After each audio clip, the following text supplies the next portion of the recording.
Hey gremlins, and welcome back to the journal reading section of our Kingdom Hearts series. I'm gonna try and do this a little quick because apparently a thunderstorm is trying to start outside. There was a little bit of thunder right at the end of the main episode, but I wanted to make sure to get this done. So, okay, we've got Sora's story and then we got Neverland. I'll do Neverland first.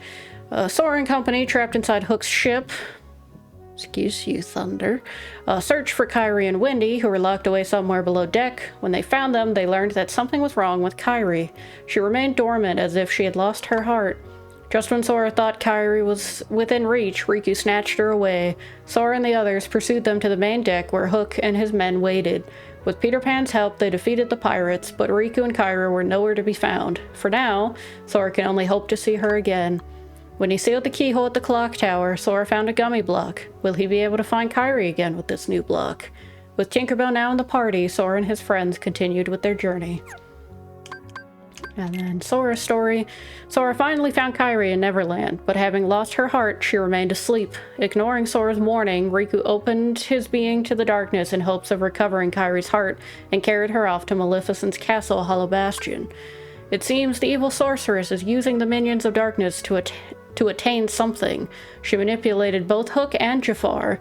Now she's using Riku too. What is her goal? Is she behind the abductions? Does she seek the Keyblade as well? The abducted maidens, the keyholes, the Keyblade, somehow they are bound by fate. Sora, Donald, and Goofy are headed for Hollow Bastion. Tougher trials may await, but fighting alongside new friends like Aladdin and Peter Pan made Sora stronger. His battle won't be over until he saves Kairi and vanquishes the darkness.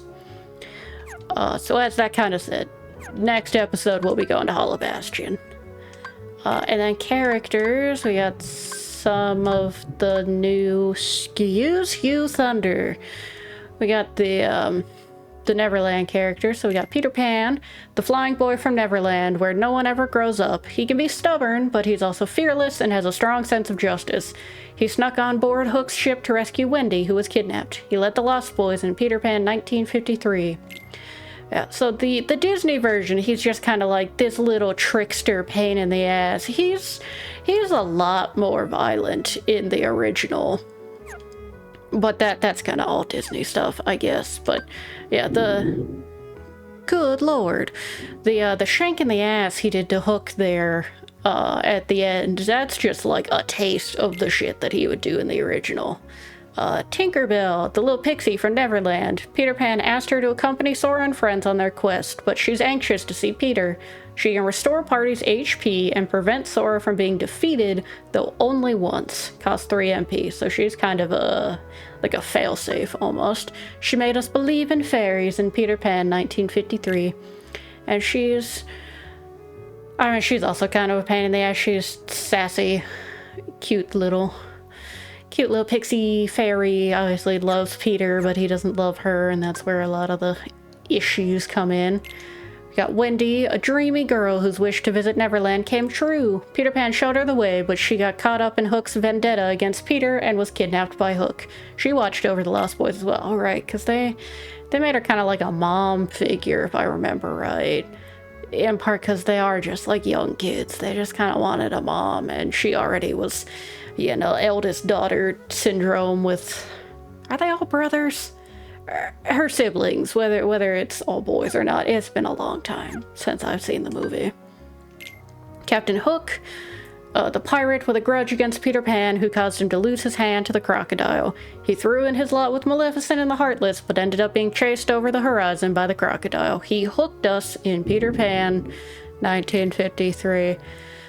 Yeah, I mean, like I said, obviously his style, while some people find it very, like, flamboyant and limp wrist, that was just kind of the style of the time.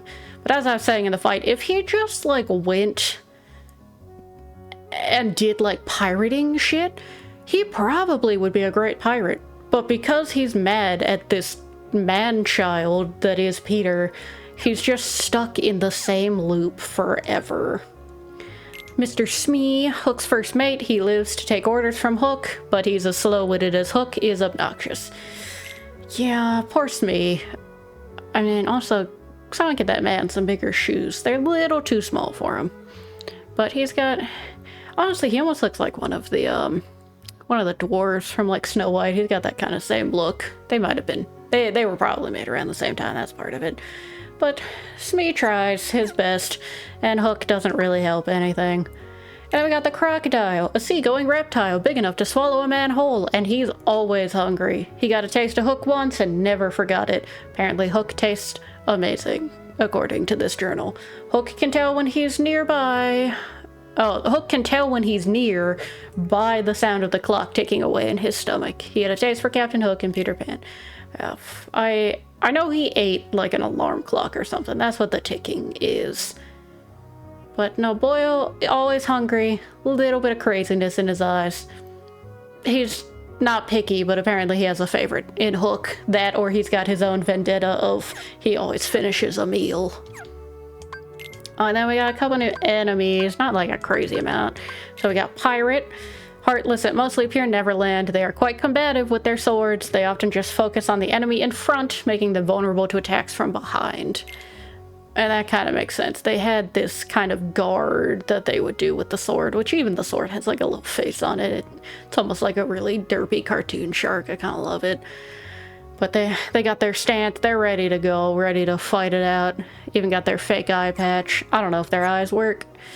You got Air Pirate, winged heartless that mostly appear in Neverland. They are extremely combative and are hardly ever caught off guard. They attack with martial arts-like techniques. Obviously, those were our flying boys with the pirate bandanas. They got skulls on their shoulders, too. I mean, they're buff. I guess that makes sense having to fly all the time, but they are some buff dudes, and they are ready to fuck you up. And then there's the battleship, heartless that fused together with a pirate ship. They attack with homing and magic projectiles, attack them at close range. I attack most things at close range. So I guess the ship is not a heartless, the captain is. I don't know how that works. You know what, I'm not gonna question it. And I think that's everything. I guess I can check the puppies. Oh, we are missing quite a lot of puppies still in Neverland. So when I, get around to my backtracking episode, Neverland, apparently I gotta spend a bunch of time in. Trinity-wise, we're still missing some of everything, but we've got 2 more Trinities to unlock. I think yellow and white are the 2 we've seen that we can't do.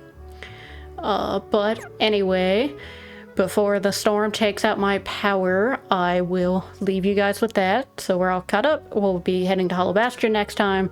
So until the next time, remember to stay chaotic good, and I'll see you in the next one.